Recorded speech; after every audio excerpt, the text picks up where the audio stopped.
There's nothing more important than educating our young people. And one of the challenges we face is how do we recruit people into early childhood education. If you look at who is in early childhood education, it's almost predominantly women. What this program is doing is recruiting men into this profession. I think every study that shows that we do need more men as role models, just as we need women as role models for our young people. The focus of the program on students of color, ultimately teachers of color, I think is also very, very important. This is a program that it was great for me to be able to talk to the fellows, to hear directly from them, to watch them in the classroom, to watch them work in the classroom. It is certainly not something that everyone wants to do, to go into a classroom with pre-K kids, but we know that from the time of birth until 5 years of age is really the most important time for children. And so I just hope that both these young men continue on. I think we should be very, very proud of the work that they are doing. And I was very impressed by what I saw in the classroom. DeMonte and Joshua, we wish you all the best. Appreciate it. Happy to answer any questions. It's an interesting program. It's a program again where we can really recruit people into this program, and they're really given two things. They're given the opportunity to be in that classroom and learn in the classroom, but they also have mentors. They also have master teachers who they can relate to and who they can talk to and who they can get ideas from. I mean, one of the things I think we've learned over the years is that teachers to go directly into the classroom without that kind of mentoring makes it very difficult. I have a son who is a teacher, and so he's kind of related different experiences to me. He's a teacher in inner city of Cleveland, but teaching is tough. This is not for everybody, and it's not easy. But there's nothing more important in our society than getting good teachers into the classroom. So this is an exciting program. Happy to answer any questions, and if they're too tough, we'll get Dr. Posey up here, and she can answer the questions. So anyway. Does the state have a role in this? Do they offer funding, or what is the role? Yeah, I mean, I think one of the things I do is I go around and try to see what programs work, and then we can follow that up and try to maybe have some additional funds to grow a program like this. I mean, one of the things that we have put a lot of emphasis in is our community colleges. We're blessed with great community colleges. Cincinnati State does a great job. Dr. Posey does a great job. These provide great opportunities for young people to come and to learn. Doctor, come on up here. Don't be bashful. Your wife has a big role in reading to kids. Is that? Yeah, look, I mean, I think that, one of the things that we've learned is that the first 5 years of children's lives are the most important. And sometimes we don't invest enough in those early years. So what Fran is doing with the Dolly Parton Imagination Library, books to children 0 to 5, we're now at about 60% of the children 0 to 5 in the state of Ohio who are getting free books every single month. So it's something that continues to grow. She actually is in another part of the state today, actually reading to children and promoting the Dolly Parton Imagination Library. But Doctor, you want to talk a little bit about kind of partnership maybe with the state in regard to this program, but also just in general of what Cincinnati State is doing. All right. So Cincinnati State has always, for years and years, been committed to early child education. And so we have our academic program where students come. they can complete a CDA, the Child Development Associate Certificate, but then also the associate degree in early childhood education.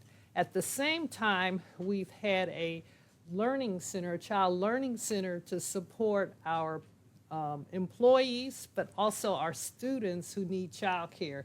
And having it right here in their facility is convenient for them. We appreciate the Mallory family. As I said, it's named after them. We actually were challenged a few years ago during the COVID period, so we formed a new partnership in which Learning Grove runs our child care education center. So that's a great partnership with Learning Grove. And then we had this additional add-on, the partnership with through the lab, the literacy lab, the Leading Men Fellowship, to now help even more recruit and prepare individuals, especially black males, to go into the education area. So it's just aligning everything we do. It's all under the framework of state support, other tuition. We depend on the state for support, and they do a great job, and they help us with capital as we continue to also renovate and improve our facilities. Thank you, Doctor. Of all the things that we're doing in Ohio, we're doing a lot of different things. A lot of different things are being done by our community colleges, but there's nothing, I don't think there's anything more important than preparing people to be teachers.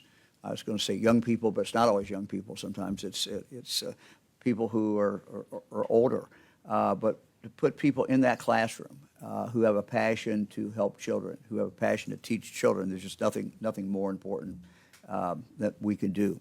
And so to see this today in person, to talk to the fellows, to hear their aspirations, to hear their goals, to hear how they're doing in the classroom was really a great thrill for me, and I'm very, very, very delighted to be here today. Anybody got anything else? There's a shortage of teachers statewide, Yeah, but also in this region as well. Is there anything with the new Department of Education and Workforce that is going to address that issue?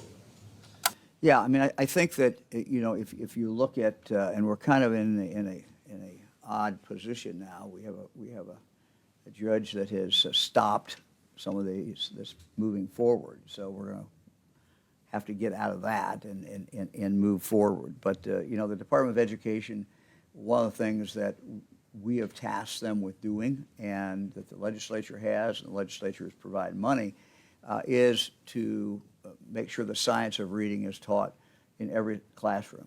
And if you listen to the presentation here, what they're doing here when they're talking about sounding words out and the phonics, that is based on the science of reading. And so this program is based on the science of reading. So our challenge, quite candidly, is it's been difficult to move forward with this program.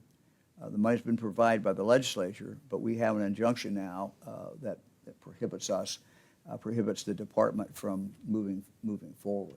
And so we hope that gets resolved very quickly, because the science of reading is the key. Kids only have one chance to grow up. They only have one chance, to be kids. And what you want is for them to get that key, that tool, which is reading.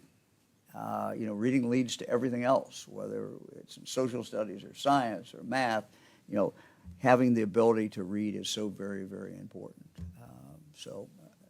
Again, this is what the work you're seeing that is being done here, preparing teachers who are prepared in the science of reading, is very, very important, because one of our challenges we face is that many of our teachers have not been prepared that way. So now we have to go back and prepare them so that they understand, and so that they can use the science of reading to help the students who they're teaching actually learn how to read. So, okay, anything else? Governor, can you, just while you're down here as part of the state, can you talk about what's going on in Israel? Is that, or a comment on that?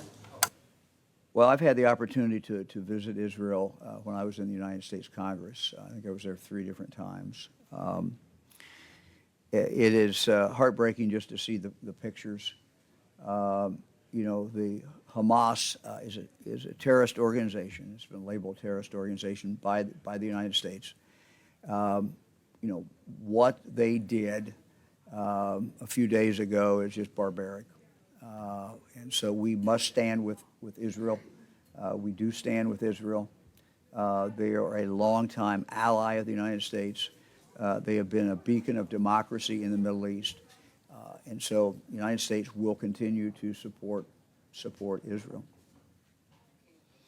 Okay, anybody else? Anything? Yesterday, Frank LaRose was down here talking about early voting. Do you have a comment about the issues in the ballot for Ohio? Sure. My wife Fran and I voted yesterday. We would encourage people to vote early. Make sure that your vote is in case you get sick on election day or something might happen. In Ohio, we do a very good job. Democrats and Republicans who run our elections, that's how we do it, both parties running our elections.